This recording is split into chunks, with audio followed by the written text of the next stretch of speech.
I remember when I bought Final Fantasy XIV. It was on a Black Friday sale on the internet. It was the day after Thanksgiving, and I was up surfing the internet, seeing what deals I can get for video games on Black Friday. And I ran across Final Fantasy XIV, which was being sold on sale for $20. And I was like, well, why not? I mean, that's a steal. At least it was at that time. So I went on ahead and purchased it, because I had planned to buy it anyway, since by then I had heard so many veterans from Final Fantasy XI praising the game, and I missed out on Final Fantasy XI. There would have been no point in me buying that, since Final Fantasy XIV is out, and Final Fantasy XI's had so many expansions that I'd have to play catch up and spend a fortune on expansions anyway, and I wasn't going to do that. So I went on ahead, bought Final Fantasy XIV. By that time, my computer had already had a better graphics card, so it was prepared for Final Fantasy XIV, so I didn't have to worry about that. And waited about, 5 days for it to get there. And when it got here, I put it into my little CD-ROM thing and uploaded it and did all the patches for it and everything. Or were there patches? I don't know. All I know is that I waited a long time for it to be installed on the computer. And when it finally was, I got right into it. I started the game, created my character, and began playing. And boy, did it stink. It was awful. I had never played an MMO so bad. There was no content. The leveling system was bad, and it was just a big stinker of a video game. Everything about it was broken. The lands, although the graphics were beautiful, it was barren. There was nothing out there.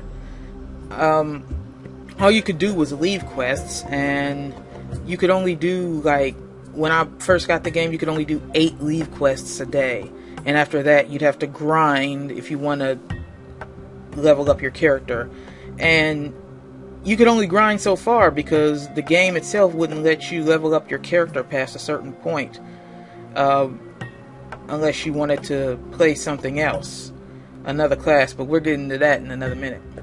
Anyway, so there was so much wrong with the game, it was just horrible. Now, any other MMO, I probably would have taken the disc and gotten a hammer and smashed it to pieces before throwing it into a garbage can, so that no other poor soul would ever have the misfortune of playing it. But there was a certain specific reason why I couldn't do that. A reason why I had to keep Final Fantasy XIV on my shelf, which is where it is right now, sitting next to my other PC games. There was a specific reason why I had to treat it with a certain amount of respect. Anyone who has played MMOs in the past know that when you create a character in whatever MMO you're playing, you are virtually creating a prison for that character. You already have boundaries set. You pick your character, you pick your character's sex, you pick your character's looks, and then you pick your character's class. And when you pick that character's class, that is what they are for the rest of its existence, for as long as you wish to play it. Like if you create a mage, your character's a mage. It will never be anything else but a mage. And if you want to play a warrior, you would just have to re-roll another character, which actually sucks a lot, especially if the character that you have is high leveled or capped at level. That means you would have to create another character and start again from the ground up, building that character. And I actually found that immersion breaking. I mean, I wasn't really huge into the role-playing thing, but role-playing games are my favorite genre for their own reasons. And MMORPGs are an offshoot of RPGs, are they not? And RPGs are an offshoot of, like the classic RPGs, the tabletop RPGs, where people would get around and create characters and roll dice and play their characters at the tabletop and, step into the role of a character. And correct me if I'm wrong, but in tabletop RPGs, couldn't you, be whoever you wanted or whatever you wanted? I mean, I'm sure there were rules. Of course there were rules, but I don't think they were that rigid as far as the as far as the identity of the character you were playing. I mean, your character could be a warrior, but then the warriors guild that they were a part of, they find out that guild is corrupt, so they decide to leave the way of the warrior and become a spearman or a bowman. I mean, isn't that sort of how they did classic tabletop RPGs? I'm not speaking through experience because I've never been one to play that sort of thing, but I don't think they were as rigid as they are in RPGs or MMORPGs. Now, RPGs, the classic RPGs like Final Fantasy, the single-player ones, I can understand. Because that's basically telling the story of a certain specific character. Like FF7 told the story of Cloud, FF9 told the story of Zidane. These are characters with established identities that they're telling the stories of. But in MMORPGs and in tabletop RPGs, you're telling the story of a character that you yourself created. So what's with this stigma of being stuck in one class forever? What is with that rule? Why is that there? That's always bugged me about MMOs, and I guess I sort of accepted it as rule because back then I would it's sort of like an excuse I would give the developers. They only have so much money, so many resources. There's no way that they can make a game in which one person can play more than one class, let alone all the classes in the game. I mean, that's impossible. There's no way they can do that. And that is the excuse that I would give developers. Until Final Fantasy XIV came along. A game in which you can play any single class you want. The only boundaries that are there are the boundaries you set for yourself. Oh well, as far as that, because picking a class is as simple as picking up a weapon. Literally. I mean, I started the game as a thaumaturge, okay? A magic-wielding thaumaturge. When it came to a point where I wanted to play a conjurer, I didn't have to do anything except go to the vendor and buy a conjurer's wand. Bam! I'm a conjurer. If I wanted to play a bowman, if I wanted to play an archer, what would I have to do? I would go buy myself a bow. Bam! I'm an archer. I want to be a lancer. Go buy myself a spear. There you go. I'm a lancer. And that, in my opinion, added a lot more depth and character. I mean, more options, okay? Options are a very huge part of immersion. You can't really be too immersed in a character that you can only play as one thing throughout its entire existence. Because people are not like that. Okay? Take me, for instance. I can cook. I know I can cook. I mean, my mother can cook. My grandmother can cook. I'm a damn fine cooker. That would probably be my main class if I were an MMO character. Now, I can also sew a little bit. Just a little bit. So I have that skill. I can fish. I've got that skill. I can do more than one thing in real life. I have more than one class in real life. Maybe cooking is my main class. No. Not even that. I can draw. I can write. I can do so many things.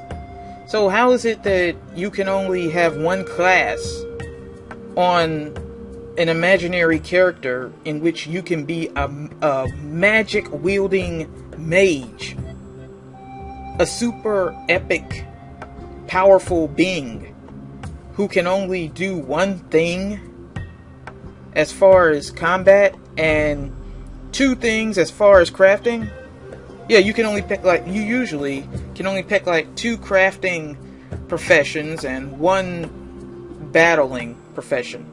That's stupid to me. It was, it was very stupid to me. But like I said, I accepted it as rule because I felt developers could only do certain things. I mean, could only do so much. But then Final Fantasy XIV came along, and that excuse I used to give to developers was completely destroyed. They completely obliterated the prison that most MMOs put you in when you create your character. You can be more than one class. Wow! How novel. How come other MMOs don't think to do this sort of thing? Because it makes perfect sense. It puts the role-playing back into the massively multiplayer online role-playing game. Now, some MMOs have done well to give the illusion of abolishing this prison, like World of Warcraft. It allowed you, after a while, to be able to dual spec. Like, I had a paladin that was retribution spec because, I'm mainly DPS in any MMO I play. I like hurting things. It's a gift I have.